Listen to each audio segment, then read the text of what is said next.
आज की क्लास में बेटा हम लोग शेरशाह के बारे में चर्चा करेंगे।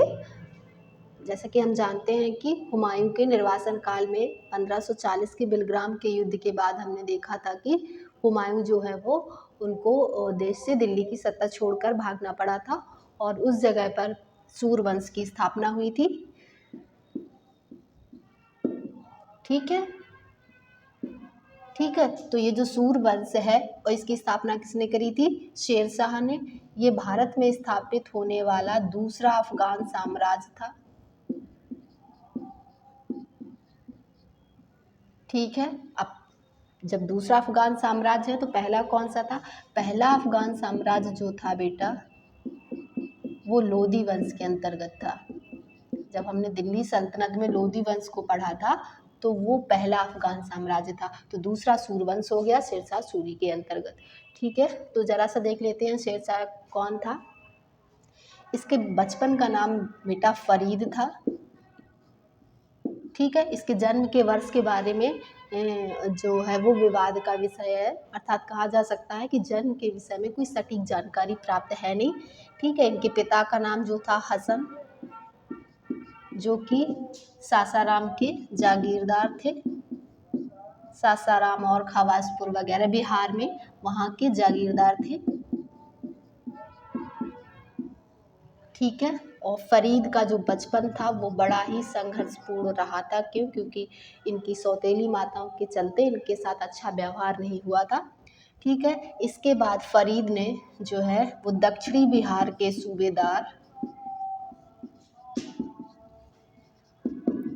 जिनका नाम था बहार खान नूहानी, उनके यहाँ नौकरी कर ली। बहार खान नूहानी के यहाँ इन्होंने नौकरी कर ली थी। ठीक है, बहार खान नूहानी ने फरीद को अपने बेटे जलाल खान नूहानी का संरक्षक नियुक्त कर दिया। ठीक है, और बहार खान नूहानी ने ही फरीद को शेर खान की उपाधि दी थी। ठीक है, तो जो है फरीद वो अब शेर खान बन गए हैं। अब हम शेर खान के नाम से इनको संबोधित करेंगे। ठीक है, अगला क्रम में क्या हुआ बेटा? 1528 में, यानी कि 1528 में शेर खान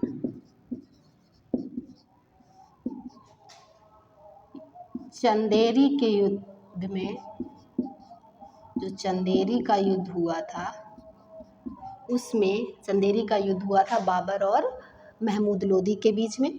तो इस युद्ध में वो बाबर की तरफ से सैनिक के रूप में लड़े थे। कौन? शेर खान। ठीक है, चंदेरी का युद्ध जो हुआ था बेटा वो मेदिनी राय और बाबर के बीच में हुआ था। तो उसमें बाबर की तरफ से लड़े थे। और जो घाघरा का युद्ध हुआ था वो महमूद लोदी के साथ हुआ था बाबर का। 1529 में शेर खान घाघरा का युद्ध, ये किसके किसके बीच में हुआ था? ये हुआ था बाबर और महमूद लोदी। अफगान सरदार था महमूद लोदी।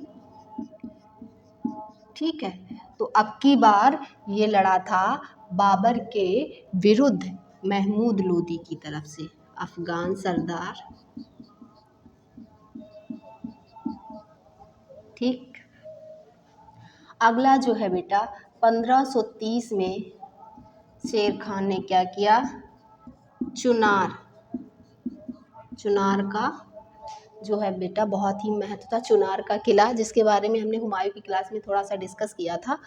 यहाँ पर ताज खान शासक था लोदी वंश के अंतर्गत।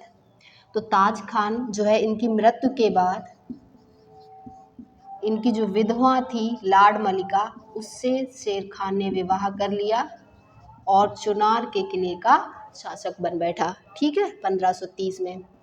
और 1532 ईस्वी में द्वारिया के युद्ध में शेर खान हुमायूं के विरुद्ध लड़ा। किसकी तरफ से?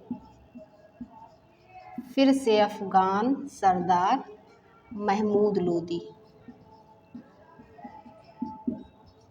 ठीक है, महमूद लोदी की तरफ से हुमायूं के विरुद्ध लड़ा। ठीक, अगला जो है 1534 में शेर खान जो है सूरजगढ़ की लड़ाई में, बेटा इससे पहले हम इस पर डिस्कस करें, ये भी जान लीजिए जहाँ पर ये बहार खान नुहानी के वहाँ पर दरबार में सेवारत थे शेर खान। बहार खान की मौत के बाद शेर खान ने वहाँ पर भी दक्षिण बिहार में भी जो है जलाल खान के संरक्षक थे, उसके बाद क्या किया था उन्होंने, वहाँ पर भी उन्होंने अपनी सत्ता स्थापित कर ली थी। ठीक है, बहार खान की मृत्यु के बाद। तो 1534 सूरजगढ़ की लड़ाई, सूरजगढ़ की जो लड़ाई है उसमें इन्होंने क्या किया था, बंगाल का शासक, बंगाल प्लस बिहार के जो लोहानी सरदार थे उनका जो एक अलायंस था, ठीक है, उसके विरुद्ध जो है वो विजय प्राप्त करी थी। अब तक शेर खान जो है बेटा उसने अपनी शक्ति का बहुत ज़्यादा विस्तार कर लिया था। अब 1538 आते आते गौड़, बंगाल की राजधानी गौड़ पर आक्रमण करके बंगाल पर आधिपत्य स्थापित कर लिया। ठीक है,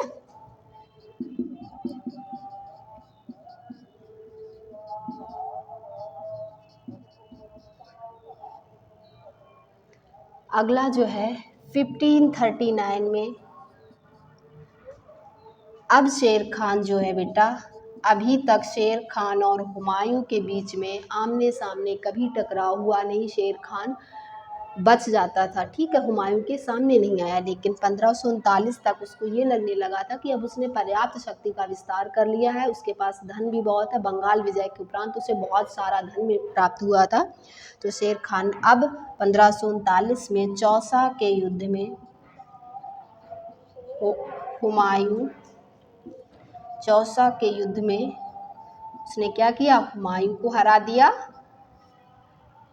ठीक, और जो हुमायूं का ईस्टर्न यानी कि मुगल सल्तनत का जो पूर्वी क्षेत्र था उस पर कब्जा कर लिया। ठीक है, अब 1540 में बिलग्राम या कन्नौज के युद्ध में बेटा शेर खान ने हुमायूं को पूर्णतया हटा दिया। इसमें भी हुमायूं की हार होती है, और इसके बाद इसी युद्ध के बाद हुमायूं ने क्या किया था, सूर्यवंश की स्थापना करी थी। ठीक है, और चौसा के युद्ध में उसने उपाधि ले ली थी शेर शाह की। ठीक, अभी तक शेर खान था, अब शेर शाह बन गया 1539 से। ठीक, अब बेटा इसके कुछ ये तो अब ये सुल्तान बन गया। ठीक है, सूर्यवंश का राजा बन गया। इसका समय काल है बेटा 1540 यानी कि बिलग्राम के युद्ध से 1540 से 1545। और अगर पूरे सूर्यवंश की बात करें तो सूर्यवंश चलेगा बेटा भारत में 1540 से 1556 ईस्वी तक। इसमें से शेरशाह सिर्फ 5 साल तक रहे थे, 5 वर्ष तक रहे थे। ठीक, अब जरा शेरशाह सूरी के अन्य अभियान देख लें शासक बनने के बाद। तो 1542 में इन्होंने मालवा का अभियान किया, वहाँ पर विजय प्राप्त की। ठीक, और अपने साम्राज्य का विस्तार किया। 1543 में रायसीन राजपूताना का एक क्षेत्र है, ठीक है, वहाँ पर विजय प्राप्त की। और 1543 में ही इन्होंने मुल्तान और सिंध यहाँ तक अपने साम्राज्य का विस्तार किया। अगला जो है 1544 में मारवाड़ यानी कि राजपूताना, वहाँ पर विजय प्राप्त की। ठीक है, और 1545 में कलिंजर अभियान के दौरान एक एक्सप्लोजन यानी कि एक विस्फोट होता है जिससे शेरशाह की मृत्यु हो जाती है। ये क्वेश्चन पूछा जाता है कि किस शासक की मृत्यु विस्फोट के माध्यम से हुई थी, ठीक है। या कभी कभी लिखा होता है बारूद के फटने से, तो वो एक्सप्लोजन हुआ था वहाँ पर कलिंजर अभियान के दौरान, वहाँ पर शेरशाह की डेथ हुई थी, ठीक है। तो इस तरीके से आज हमने शेरशाह का थोड़ा सा इंट्रोडक्शन लिया और हमने ये देखा किस तरीके से वो शासक बना और उसके कौन कौन से अभियान रहे, ठीक है। तो अगला जो हमारी क्लास अगली होगी उसमें हम जो ज़्यादा इम्पॉर्टेंट है वो है शेरशाह की प्रशासन के बारे में और शेरशाह के राजस्व व्यवस्था के बारे में, ठीक है। मिलते हैं नेक्स्ट क्लास में, थैंक यू।